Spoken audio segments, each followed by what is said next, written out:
Un día que habíamos ido a Tamale a hacer compras, pues a la hora de comer oímos que en una mesa cerquita hablaban en español. La hermana Ana se acercó y les preguntó, ¿sois españoles? Y ellos dicen, no, hablamos español por hobby. Eran de la Universidad Complutense de Madrid y nos dijeron que estaban en un proyecto de cooperación española y estaban montando el laboratorio de la Universidad de Tamale. Entonces, y en Abrongo también, y creo que era en Guá. Estaban montando tres laboratorios en las universidades. Empezamos a hablar y ellas nos invitaron a pasar un fin de semana en Gualeguale. Y un domingo nos acercamos allí a verlas y bueno, pues empezamos a ver que quizás había alguna posibilidad de ayudarlas en alguna de las actividades que ellas hacían.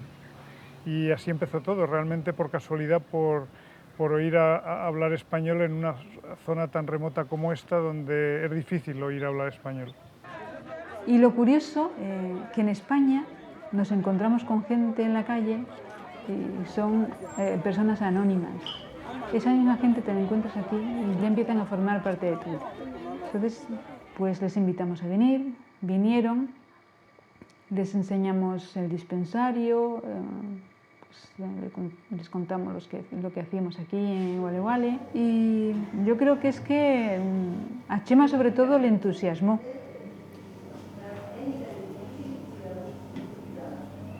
La verdad es que he tenido el privilegio de compartir la experiencia de muchos viajeros a los que el contacto con África les ha cambiado la vida.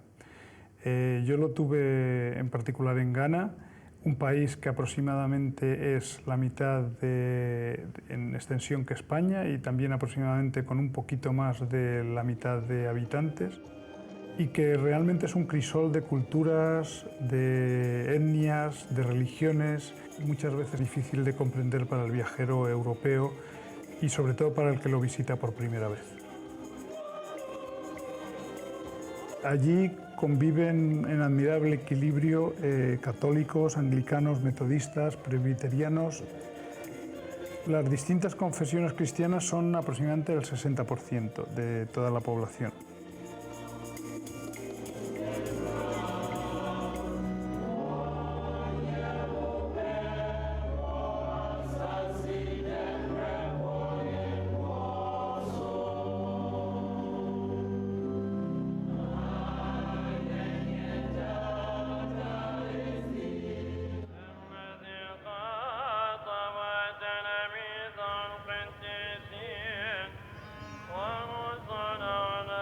Los musulmanes pueden alcanzar el 16-18%, pero en el norte su presencia es mayoritaria. El resto de la población sigue más fiel a creencias tradicionales, animistas, fundamentalmente. Y lo más curioso es que Ghana surtía de esclavos europeos y árabes hasta hace un par de siglos. Aunque los esclavistas han desaparecido hace tiempo, sus creencias religiosas pues permanecen arraigadas. Además de las religiones tenemos las etnias, más de 25, y lenguas aproximadamente unas 80, junto con dialectos.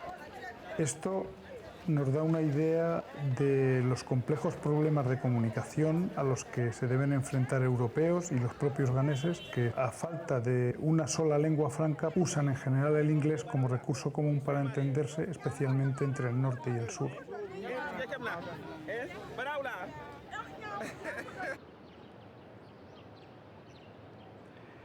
Esta es la Plaza de la Independencia de Accra, la capital de Ghana. Delante de mí está el Océano Atlántico, la puerta natural del país, y detrás de mí, a 800 kilómetros, está Gualeguale, donde realizamos el proyecto de cooperación. Ghana fue el primer país que se independizó en África de los imperios coloniales en 1957 y hoy en este país las expectativas están centradas en la inmediata puesta en marcha de una producción petrolífera que bien gestionada podría resolver muchos de los problemas del país. Porque bajo el brillo de la abundancia y recursos naturales late una economía que gira en torno a la agricultura de subsistencia. Y tras una producción per cápita que dobla la de otros países de la región, se esconde un reparto muy desigual de la riqueza.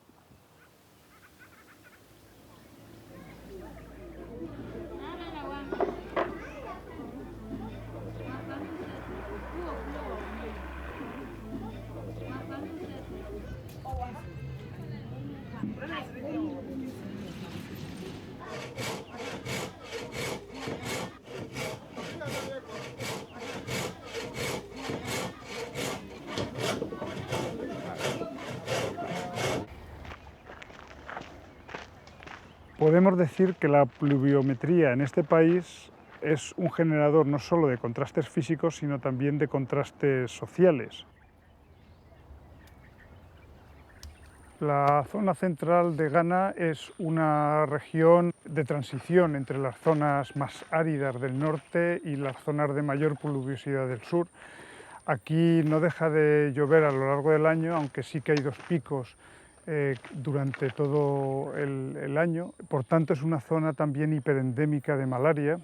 Aquí, sin embargo, las cosechas pues, son un poco más abundantes debido a las lluvias. Se cogen 2 o incluso se pueden llegar a coger 3 cosechas de maíz, pero eso no quita que debido a la mayor dificultad del terreno y a la mayor densidad de población, pues también la economía siga siendo de subsistencia en esta franja del centro de Ghana.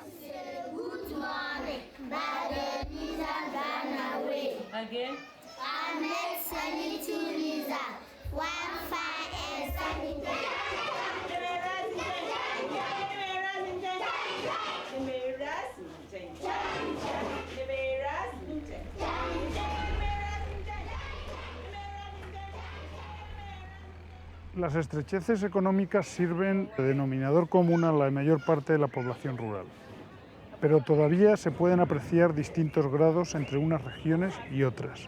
De hecho, la abundancia de precipitaciones permite una humilde oferta de excedentes a lo largo de los caminos y carreteras del centro y del sur, algo en buena medida que es impensable en las duras condiciones climatológicas del norte, donde, pasadas las lluvias, reina la estación seca y las temperaturas se disparan hasta los 50 grados.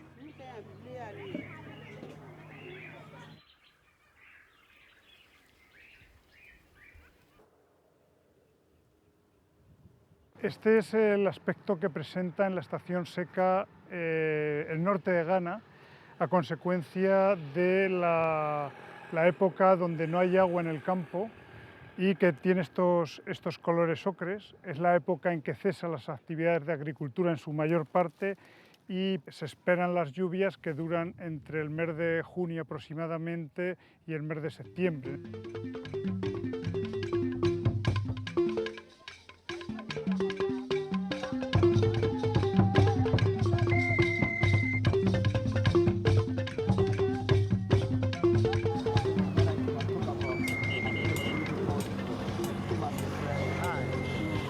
Gualeguale extiende sus chozas y barracas a los lados del viejo camino que viene desde Talmal en el sur hacia Nabrongo en el norte, para, una vez cruzada la frontera, encontrarse en Burkina Faso.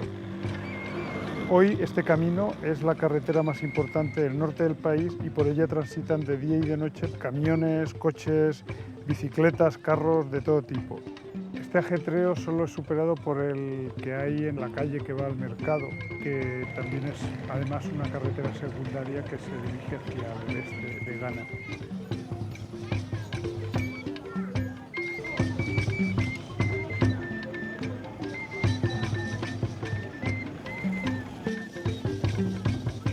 Los 4.000 habitantes que hay en Gualeguale viven sobre todo del campo, del pequeño comercio y también de algo de artesanía que se exhibe sobre todo en los márgenes de la carretera.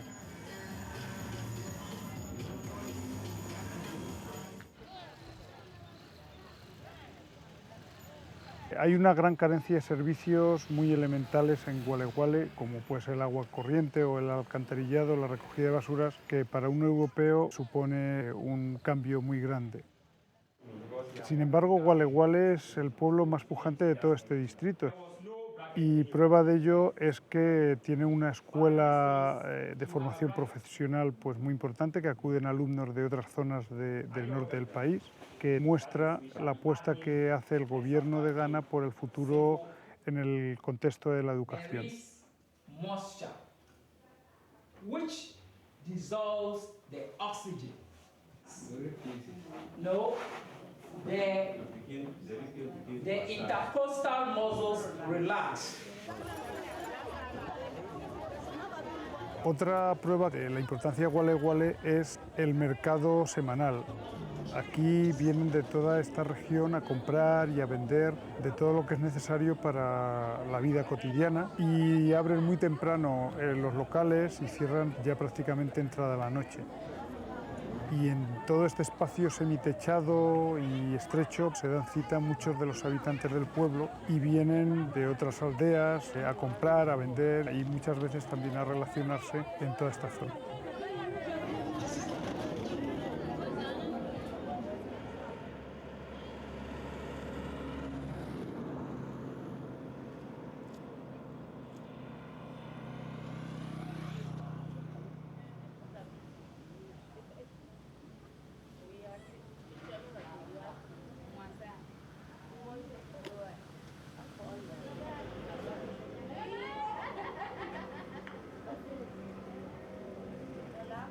El ambulatorio de Guale Guale está situado en una zona de mayoría musulmana y atiende a una población aproximadamente de 80.000 habitantes. Está atendido por 3 monjas españolas, una monja ganesa, una novicia, con ayuda de una enfermera del Servicio Nacional de Salud proporcionado por el Gobierno de Ghana y 2 ayudantes que ayudan en tareas de orden, conducción de vehículos, traducción. Todo ello es lo que atiende a la población de cerca de 80.000 habitantes. La comunidad de Guale Guale la formamos 4 hermanas, 3 españolas y una ganesa. En las 3 españolas somos ATS y la ganesa es comadrona. Entre las 4 llevamos la atención primaria de salud de unos 28 poblados, la clínica de aquí de Guale Guale y un centro nutricional.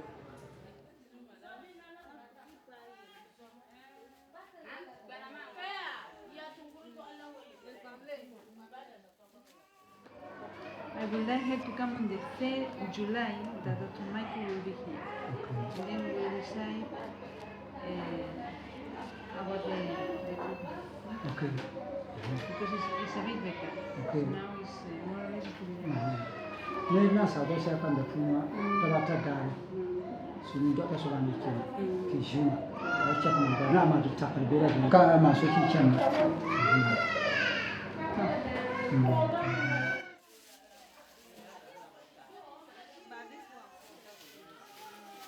Esto es parte del distrito Mamprusi de la región norte. Esto pertenece al West Mamprusi. El West Mamprusi tiene un médico. Un médico que además de médico, de actuar como médico, es director del distrito, con lo cual resulta que es que no tiene tiempo. Desde hace unos años el gobierno tiene una especie de contrato con el gobierno cubano y Cuba manda muchos médicos al país, que suple la carencia de médicos que el país tiene. Lo que pasa es que el médico cubano aquí está muy limitado.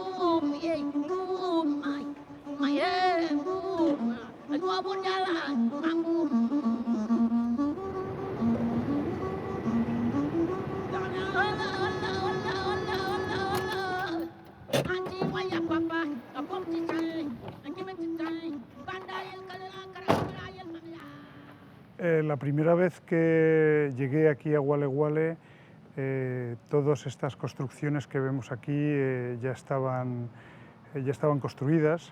El edificio consta de una parte que está destinada a viviendas y almacén y luego la parte propiamente de la atención primaria, del dispensario y de la clínica.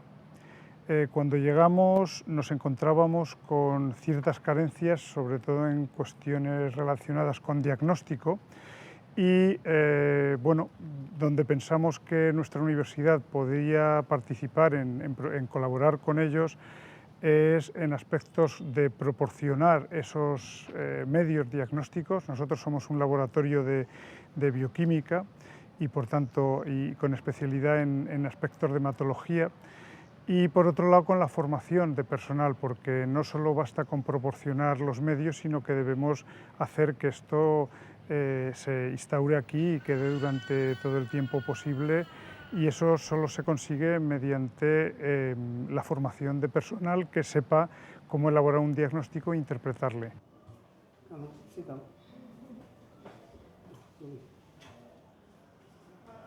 Los lunes no recibimos a los niños, recibimos todo en general, tanto adultos como niños, y el jueves es más dedicado a los niños que vienen a pesarlo, a valorarlo cómo está su peso, su medida, y se le da cada día, cada jueves, la alimentación para toda la semana.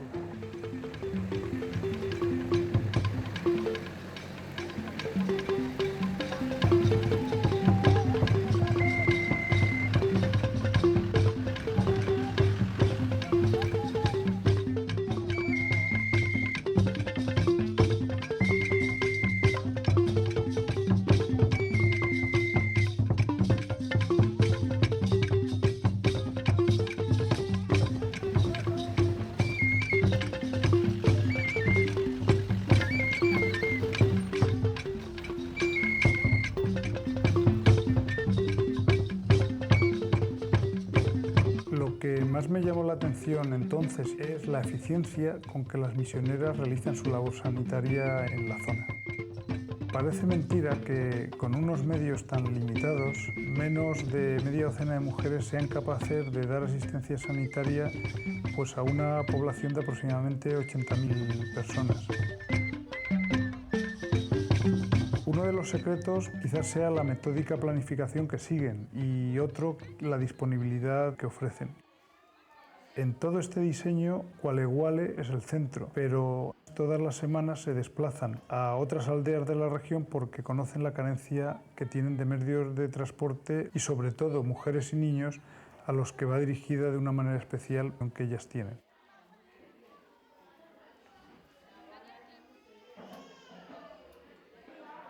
Estamos en Beduri, en uno de los dispensarios que dependen de la misión de Gualeguale, y aquí se ha pasado de la inexistencia de una cultura sanitaria a una asistencia primaria rutinaria, y es debido a que se implica mucho a la población y sobre todo a las mujeres que traen a sus hijos de una forma festiva y se arreglan el día que vienen a pasar consulta, y eso genera una cultura sanitaria que antes era inexistente, porque antes la dependencia de la sanidad era básicamente los chamanes o la medicina tradicional, la medicina que no tenía nada que ver con una rutina, con un cuidado y con un conocimiento preventivo de muchas de las enfermedades endémicas de la zona.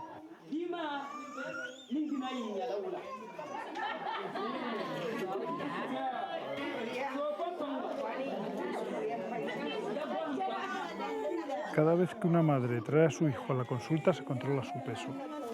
La desnutrición es la puerta de muchos otros males y por desgracia es muy frecuente entre la población rural del norte de Ghana. Además, a la hora de alimentar a la familia se sigue una escala tradicional en la que los niños están en el último peldaño.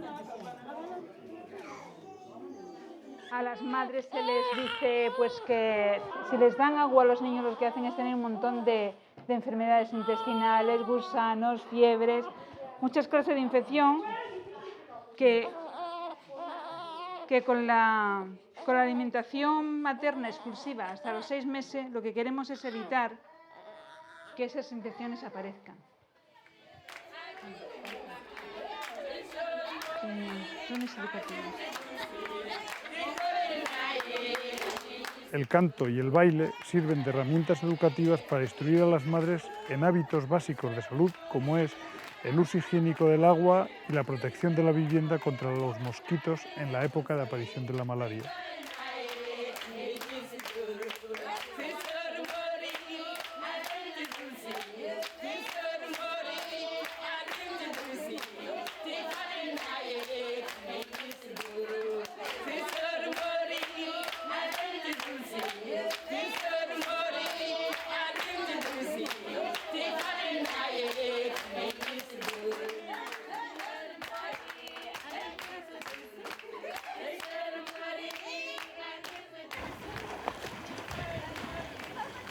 En esta zona del norte de Ghana la malaria es estacional y a veces ocasiona más muertes porque no hay tanta exposición al parásito en las épocas secas. La época de lluvia hace que empiece a generarse la picadura del mosquito que lleva la malaria y se extiende a la población a través de las actividades que hacen cerca del agua. Uno de los problemas que tiene esta zona es el abastecimiento de agua y las únicas fuentes de agua son también las únicas fuentes de mosquito y por tanto donde comienza la cadena de transmisión de la malaria. Si en estas zonas todo el mundo ha tenido contacto con el parásito y por tanto tiene un cierto grado de inmunidad, lo que le hace que si está sano y está en una edad adulta, pues la malaria pues no acabe con su vida. Sin embargo, los niños que no han estado en contacto con el parásito hasta la edad de 5 años y que tienen un sistema inmunológico inmaduro, les produce en muchos casos la muerte por la malaria más grave, que es la malaria cerebral.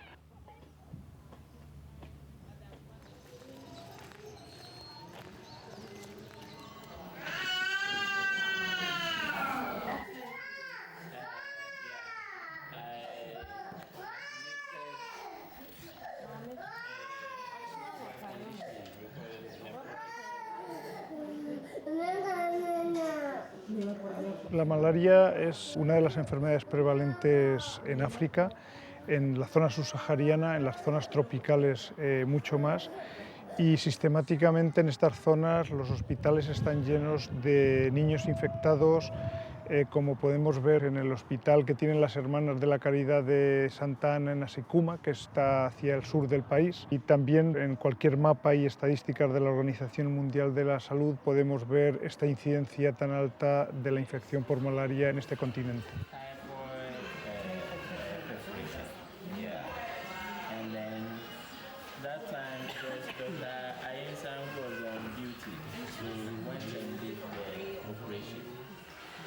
En mi primer recorrido por África de las manos de las misioneras de Santa Ana, tuvimos también la ocasión de ver la alta prevalencia de otras enfermedades como son el SIDA, como es la tuberculosis, como es la hepatitis B, que además tienen unas consecuencias devastadoras en la población y que son de una prevalencia también extremadamente alta en estas regiones de África y muy particularmente en la zona norte de Ghana. A esta terrible realidad de enfermedades se enfrentan a diario las Hermanas de la Caridad de Santa Ana, estas misioneras de Guale Guale que con una enorme voluntad, por un lado, y con una carencia de medios también importante, llevan la sanidad día a día a toda esta región, hasta donde pueden, enfrentándose por otro lado a problemas de las costumbres sanitarias africanas que dificultan muchas veces la labor, o bien pues a cierres políticos o religiosos inesperados de un hospital como puede ser el caso del Hospital de Binde.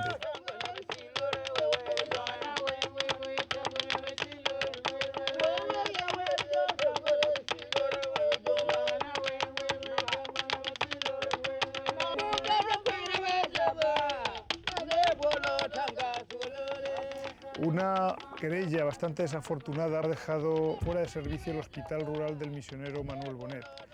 El misionero Manuel Bonet de los Padres Blancos levantó este hospital en este pueblo, en Binde, que está a 50 kilómetros aproximadamente al este de Guale Guale y ya muy cerca de la frontera con Togo.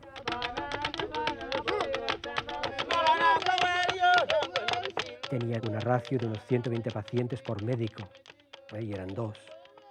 Las enfermeras 65 pacientes por día y eran 6. A final de año pues contábamos quizá con unos 46.000, 50.000 pacientes. Pero claro, estamos hablando de un hospital que hace unos 20 años que se construyó y que empezó a ser operativo. Pero claro, 20 años en la vida de esta gente es muy poco. O sea, ellos han resuelto sus problemas sanitarios y médicos desde Adán y Eva.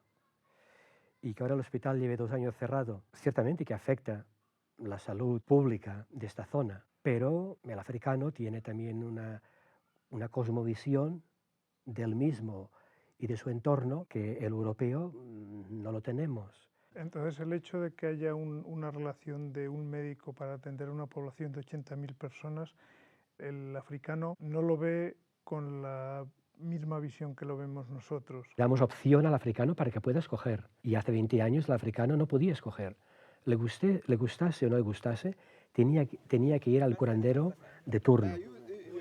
Pero ahora, pues bueno, puede ir al curandero, si no le da la medicina nuestra occidental, y puede volver al curandero para, si tienen que morirse, morir en brazos del curandero. Es muy difícil que la familia permita que una persona mayor muera en el hospital. Tiene que morir bajo los humos y bajo los aromas de sus pócimas tradicionales.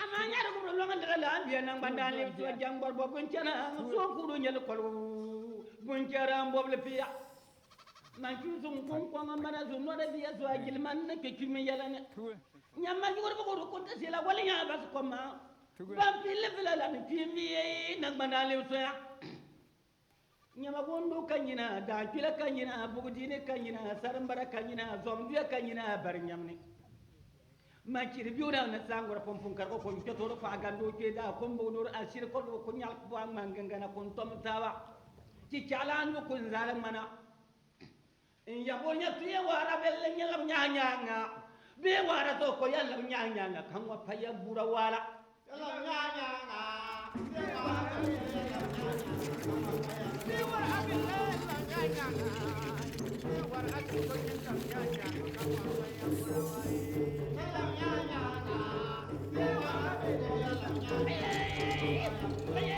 Los curanderos también juegan un papel muy importante en la vida de estas personas, pues en muchos casos es el primer sitio donde acuden cuando están enfermos.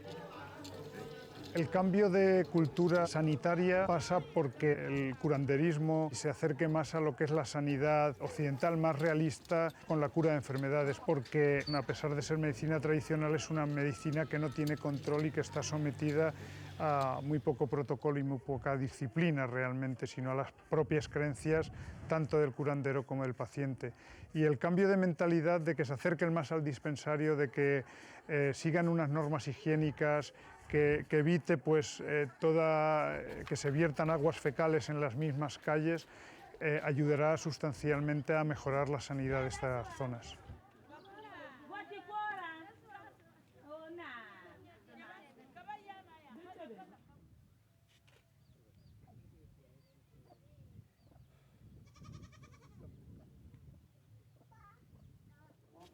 Gambaga, a medio camino entre Binde y Gualeguale, quizás sea un ejemplo de la pervivencia de las culturas más tradicionales en el norte de Ghana. Gambaga es hoy el corazón del antiguo reino de Dambamba, más conocido como el reino Mamprusi y que da nombre a este distrito. Está al parecer formado en los años centrales del siglo XV.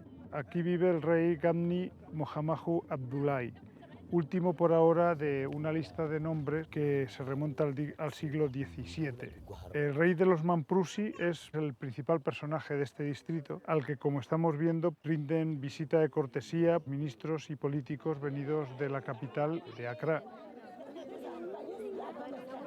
A pesar de la evidente islamización de la zona, donde además están presentes también otras religiones, la mayoría de la población mampruse sigue siendo fiel a creencias tradicionales, fundamentadas sobre todo en la existencia de un ser supremo, el Naaguni, y en el culto de sus antepasados, a quienes hacen ofrendas y sacrificios pues, para buscar su ayuda en momentos de crisis.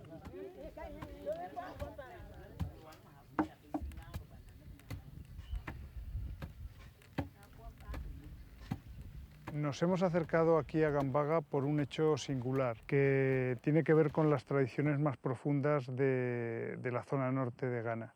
Y es el hecho que además contrasta que a los niños con graves taras genéticas se les abandona en el campo para dejarles a su suerte a morir cuando a los pocos meses de nacer, cuando lo descubren.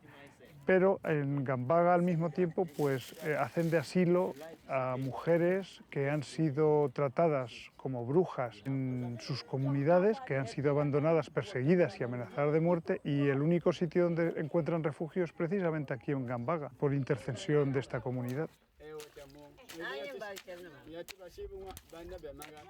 En Gambaga hay una población importante de estas mujeres.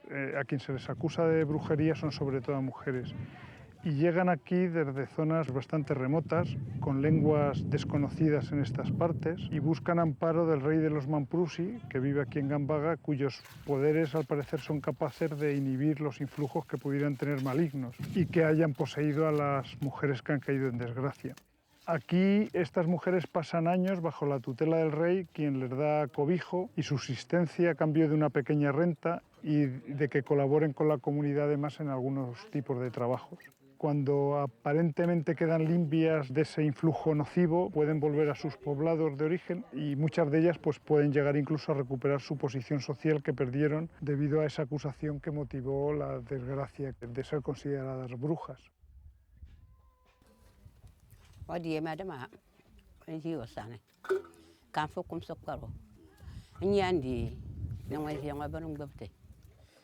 Karen kan dang farwiyan yunga ba yisgle de mi kan de ma ba bare pon kuma ma adu ka tianya bandir ma biya yara nya yikal ni ti bang de la sabo yizar ba kun ka ban de temin ba di kala kan yare bozu kan gwa har ba mun nya bo ni bozu kan gwa har ba ngul bela tandi di ma ne ban be shele tandi bundir gwan sum nu ba mi lam na ya sa bai bela nyi sumba to jeni to gban so la jeni bunya ba kan la asibiti yin la ban be du shene mana antelwa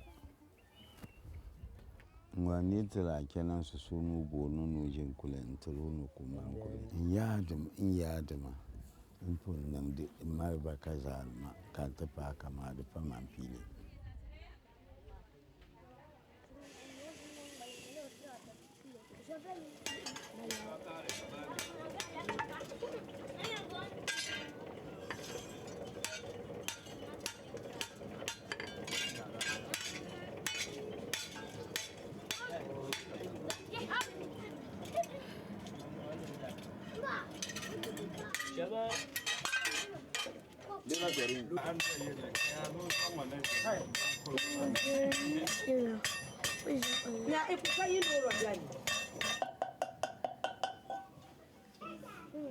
Aquel recorrido por la zona fue para mí una experiencia realmente inolvidable.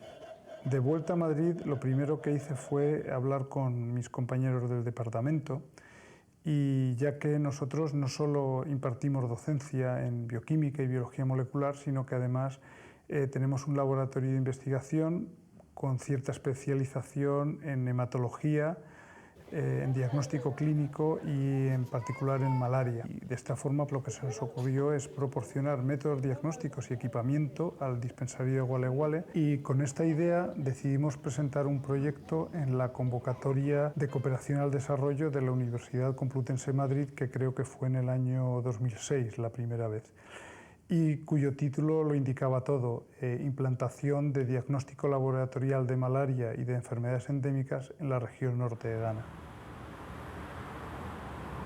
El inicio del proyecto se gesta realmente desde el Departamento de Bioquímica, donde trabajamos José Manuel y yo en la Universidad Complutense, y donde empezamos a decidir cuáles son esas técnicas que puedan servir para hacer diagnóstico de enfermedades parasitarias y de determinadas afecciones, incluso algunas enfermedades genéticas propias y prevalentes de la zona donde íbamos, pero que a la vez se pudieran aplicar con sencillez, teniendo en cuenta el sitio donde íbamos, y de rápida y fácil identificación, también teniendo en cuenta que detrás de la puesta a punto de esas técnicas tampoco iba a haber gente especializada, pero no realmente expertos en el tema.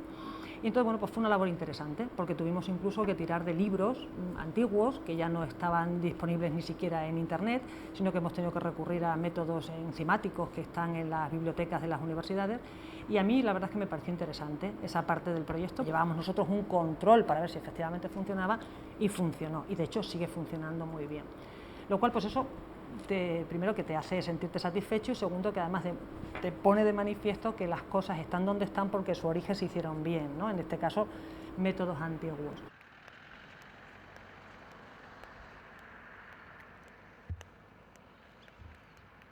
Estábamos en uno de los pueblos, llamó Chema, y nos dijo que la universidad tenía proyectos y él había pensado en nosotras, que si nosotros estábamos de acuerdo, él pedía un proyecto de laboratorio, pero claro, pues necesitaba unos datos y saber si estábamos de acuerdo.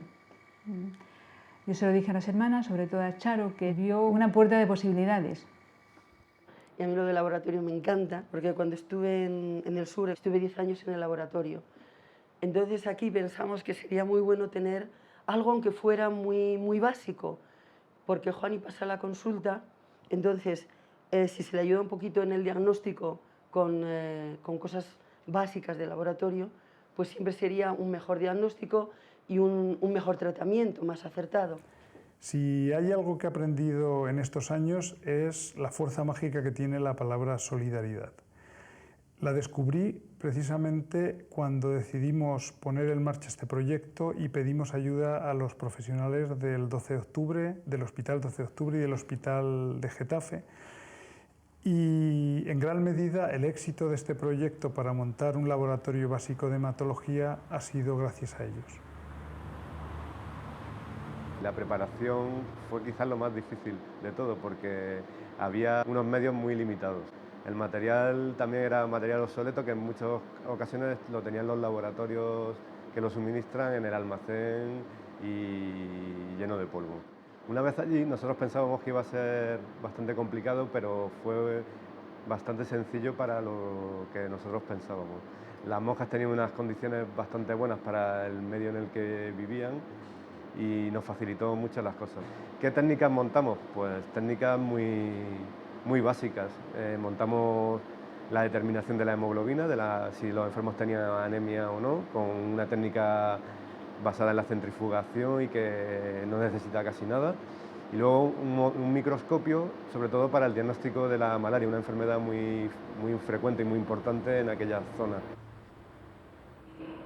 Yo creo que no solamente hay que ayudarles, sino enseñarles. Es decir, el asunto es que se puede hacer esa transmisión de no solamente curarles, diagnosticarles, sino que se establezca un paso cualitativo en el sentido de que eso se transmita o sean capaces de hacerlo la gente de Ghana, de manera que adquieran independencia. Y por otro lado, las ayudas tienes que llevarlas de forma directa, ¿no? Porque muchas veces el dinero, las medicinas se quedan en el camino.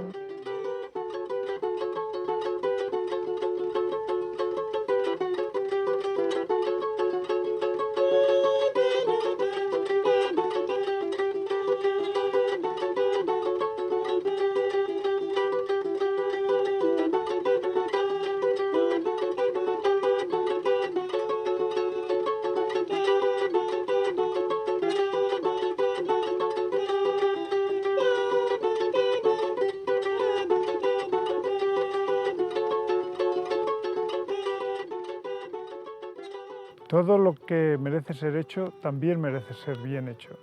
Esta frase de Morua me viene a la memoria cuando pienso en las misioneras de Gualeguale y en el pequeño grupo de personas que colaboraron desinteresadamente y generosamente en este primer proyecto que llevamos a cabo. Muy pronto nos dimos cuenta que aquel primer proyecto necesitaba de dos complementos necesarios para funcionar adecuadamente. Uno de ellos tenía que ver con el diagnóstico de otras enfermedades prevalentes y el otro con la energía y en particular con la fuente de producción de energía, con la energía hidráulica.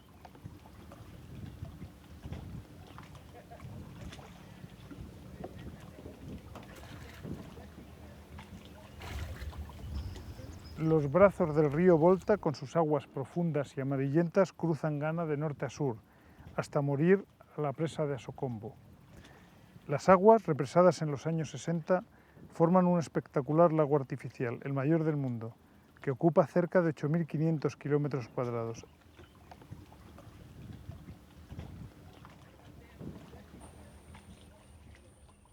Estamos en el sureste de Ghana, muy próximos a la frontera con Togo, y el cierre de la presa embalsa agua hasta más de 300 kilómetros arriba en las confluencias del Volta Negro y del Volta Blanco.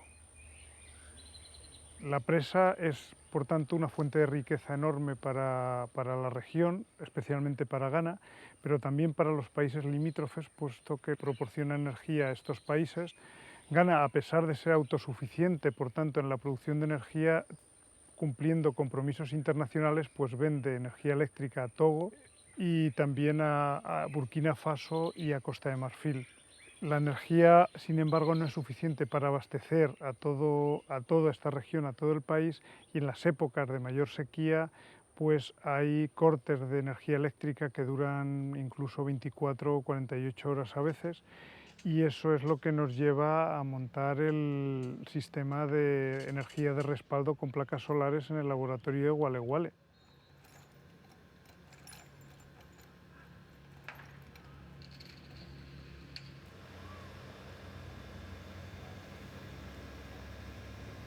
La luz se va continuamente. Cuando menos te lo esperas, a lo mejor está Charo mirando en el microscopio y se va la luz. Estamos haciendo cualquier cosa que necesitamos luz y la luz se va. Eso es un gran y gravísimo problema.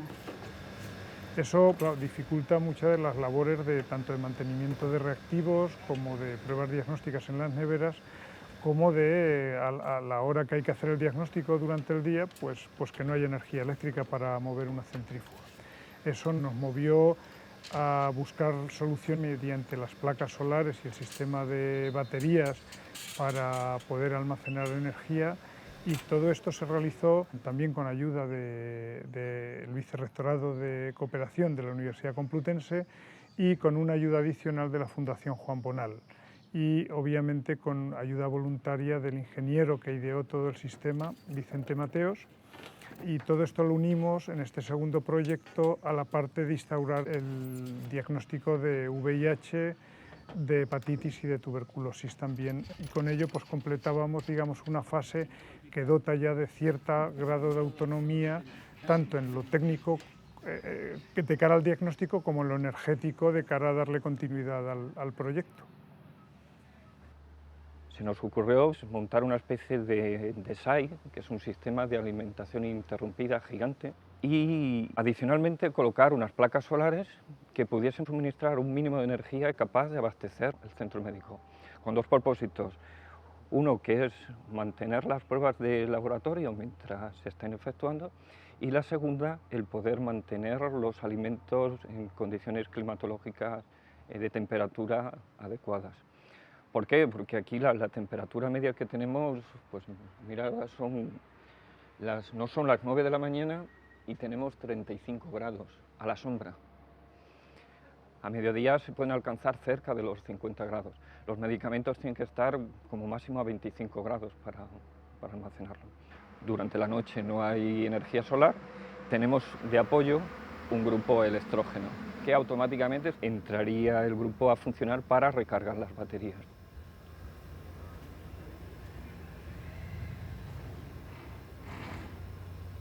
Este segundo proyecto lo presentamos también a una convocatoria de ayuda al desarrollo de la Universidad Complutense y de la Fundación Juan Bonal. Con él pretendíamos solucionar el problema de abastecimiento eléctrico que tenía el dispensario de Gualeguale, en particular el laboratorio, y proporcionar 3 nuevos sistemas diagnósticos de 3 enfermedades muy importantes, como es el SIDA, la tuberculosis y la hepatitis B. Lo hicimos de igual forma, usando técnicas fáciles que estuvieran disponibles y con protocolos sencillos que se pudieran llevar a cabo en este modesto laboratorio. Y además contamos con la generosa ayuda, en este caso, de profesionales del Servicio de Enfermedades Infecciosas del Hospital Carlos III de Madrid, con los que habíamos implementado el envío de muestras de sangre seca desde Gualeguale a Madrid para los primeros diagnósticos que hicimos. El Laboratorio de Biología Molecular del Servicio de Enfermedades Infecciosas del Hospital Carlos III participa con la Organización Mundial de la Salud en un proyecto que se llama HIV ResNet, que está basado en el diagnóstico y la monitorización de la infección por VIH en países con recursos limitados, fundamentalmente en el África subsahariana. Este proyecto está tratando de implementar la recogida de muestras en cartones con sangre seca, puesto que este tipo de muestras nos va a facilitar el diagnóstico en laboratorios especializados fuera de África y además va a reducir el coste del envío de muestras y de la recogida de las mismas de una forma muy importante. Pues yo trabajo como técnico en el Hospital Carlos III y mi trabajo consiste en la recepción de los DBS, de las muestras procedentes de Ghana. Nosotros recibimos las muestras de DBS y procedemos a la extracción de los ácidos nucleicos del virus a analizar. Para ello recortamos un spot, un círculo de sangre seca, se eluye a partir de una solución de lisis, que lo que va a hacer va a ser extraer los ácidos nucleicos del virus y luego posteriormente se puede cuantificar el virus que queramos analizar, o el VIH o la hepatitis, y también se pueden determinar resistencias genotípicas. Yo hice un viaje con Chema a Gualeguale, estuve con él una semana allí en el dispensario que llevan Charo, Isabel y Juani, y básicamente lo que yo hice fue llevar los kits de diagnóstico de VIH y hepatitis para que allí mismo puedan hacer a los pacientes que ellas crean oportuno o un poco hacer un screening general a toda la población, pues para que lo puedan realizar allí en el día a día.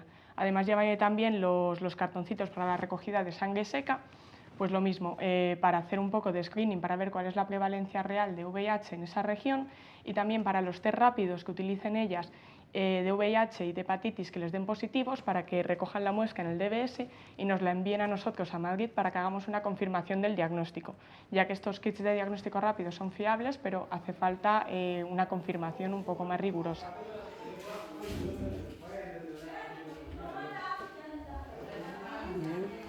Una mano muy blanca y otra da, ¿no?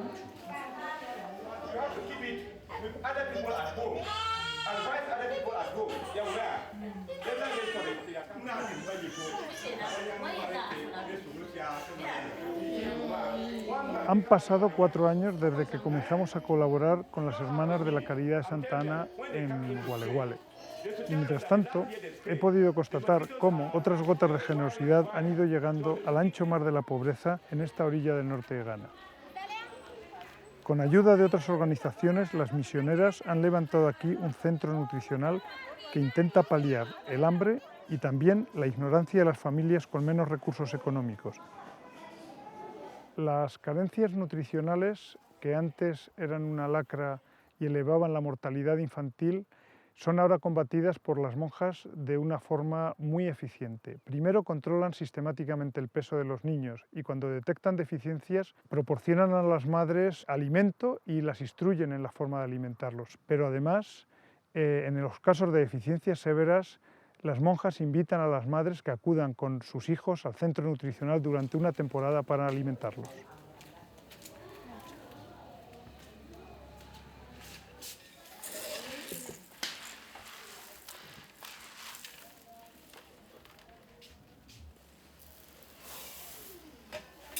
That the CRS was giving us food, so CRS faded away.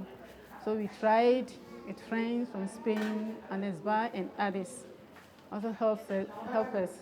About a month ago, World Food Program also started coming in, giving us oil, the maize, the blend, and the oil also from South Africa, some from Saudi Arabia, some of the food from Saudi Arabia.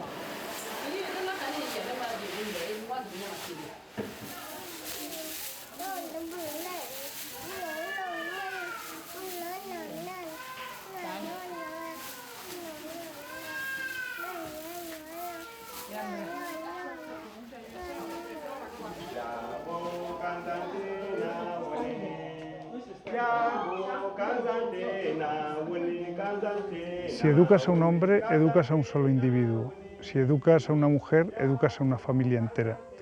Esto es lo que dice un proverbio de la etnia Fanti de aquí de Ghana y muy bien podría ser los principios que rigen las actividades que hacen las Hermanas de la Caridad aquí en el dispensario de Wale Wale.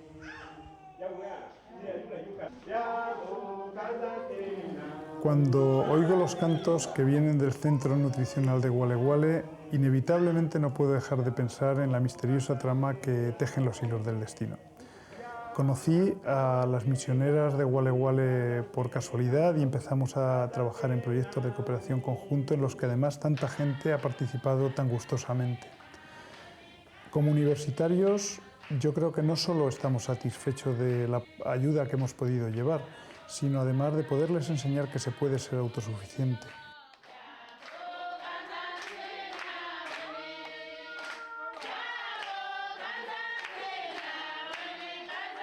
Las Hermanas de Santa Ana y la Universidad Complutense, junto con los múltiples voluntarios que se acercan al dispensario cada año y cada verano, hacen del centro un centro casi de excelencia que está colaborando con el Ministerio de Salud Pública ghanés, como no podría ser de otro modo.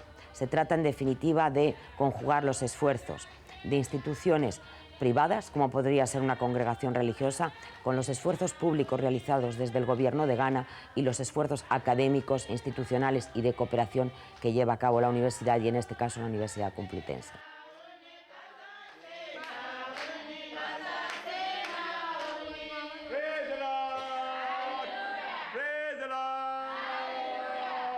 That's good. It's good for us here, and it's good for the Spanish. So we are welcome to the Nutrition Center, and this is the people we are taking care of. So may God bless you. Thank you.